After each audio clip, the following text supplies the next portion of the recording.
আসসালামু আলাইকুম। শিমু কিচেনে সবাইকে স্বাগত জানাচ্ছি। আজ আমি আপনাদের সাথে শেয়ার করব ব্রয়লার মুরগি রান্নার একটি রেসিপি। ভিন্ন সাথে ব্রয়লার মুরগিটি রান্না করলে কিন্তু খেতে অসম্ভব মজা লাগে। আর বাচ্চাদের তো কোনো কথা নেই, বাচ্চাদের তো চিকেন অনেক প্রিয়। আর এভাবে ব্রয়লার মুরগি রান্না করলে যে কেউ পছন্দ করবে। আর এটা রান্না করাও একদম ইজি, এটা পুষ্টিমানও কিন্তু ভরপুর। তো চলুন আমরা কথা না বাড়িয়ে ব্রয়লার মুরগিটি কীভাবে রান্না করবো সেটা দেখে নিই। এর জন্য চুলায় আমি একটা কড়াই বসিয়ে এর মধ্যে তেল দিয়ে দিয়েছি। এবার এর মধ্যে দিয়ে দিচ্ছি গোটা গরম মশলা। গরম মশলাটা দিয়ে একটু নেড়ে চেড়ে নিচ্ছি। এরপর এর মধ্যে আমি দিয়ে দেব আগে থেকে ধুয়ে পরিষ্কার করে রাখা চিকেন।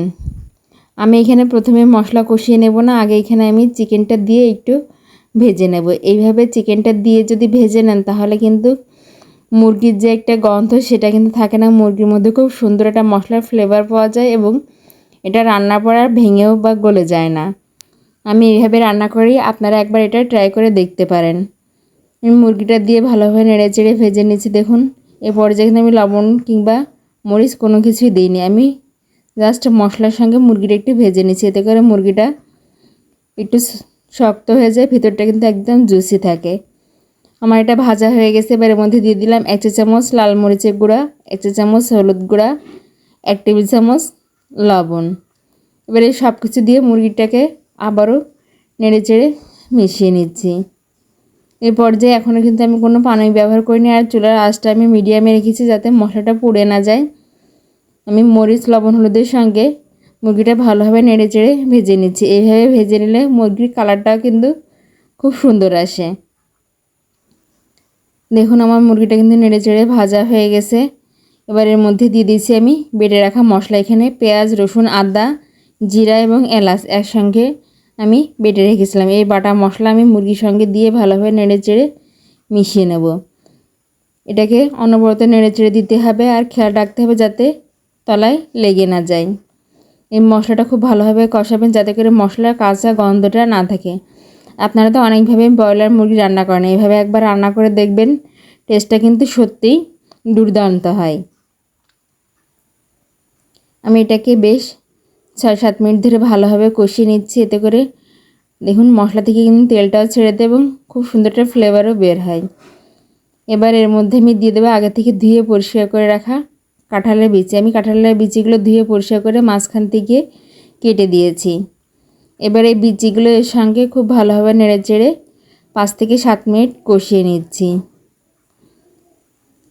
এই কাঁঠালের বিচিটা দিলে মুহিলেই কিন্তু মুরগির স্বাদটা খুব সুন্দর হবে। এভাবে একবার কাঁঠালের বিচি দিয়ে ব্রয়লার মুরগি রান্না করে দেখবেন, যে খাবে সে কিন্তু আপনার প্রশংসা করবে।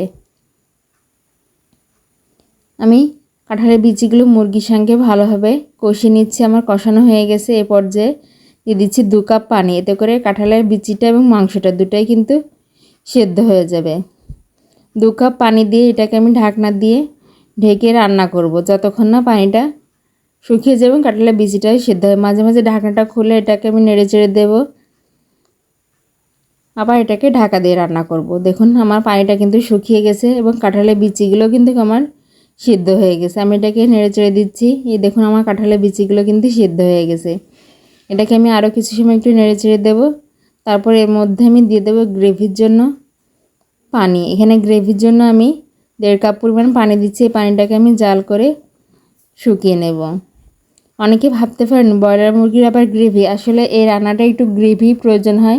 গ্রেভি না হলে এটা কিন্তু খেতে ভালো লাগে না, আর খুব বেশি গ্রেভি থাকবেও না, কারণ রান্নাটা চুলা থেকে নামানোর পরে যে কাঁঠালের বিচিগুলো এটা কিন্তু এই গ্রেভিটা একদম অ্যাবজর্ব করে নেয়। আমি এটাকে ভালোভাবে নেড়ে চেড়ে জাল করে নিচ্ছি। এটাকে আমি আরও কিছু সময় জাল করব। এই পর্যায়ের মধ্যে আমি দিয়ে দিচ্ছি ভাজা জিরা গুঁড়া। এই ভাজা জিরা গুঁড়াটা দিলে মাংসের মধ্যে খুব সুন্দর একটা ফ্লেভার পাওয়া যায়। ভাজা জিরা গুঁড়াটা দিয়ে এটাকে আমি ভালোভাবে নেড়ে চেড়ে কষিয়ে নিচ্ছি। দেখুন আমার মাংসটা রান্না হয়ে গেছে। আমি চুলাটা বন্ধ করে দিয়েছি। দেখুন এই কালারটা ঠিক কতটা সুন্দর আসছে। আর এখন আপনারা যে গ্রেভিটা দেখছেন এটা রান্নার পর আর থাকবে না। আমি মাংসটা পরিবেশন করে নিয়েছি। আশা করছি আমার আজকের এই ব্রয়লার মুরগি রান্নার রেসিপিটি সবার খুব ভালো লাগবে। আর ভালো লাগলে প্লিজ আমার চ্যানেলটি লাইক, শেয়ার এবং সাবস্ক্রাইব করবেন। আর যারা আমার এই ভিডিওটি আমার ফেসবুক পেজে দেখছেন প্লিজ আমার পেজটি লাইক এবং ফলোতে আমার পাশে থাকবেন। ধন্যবাদ।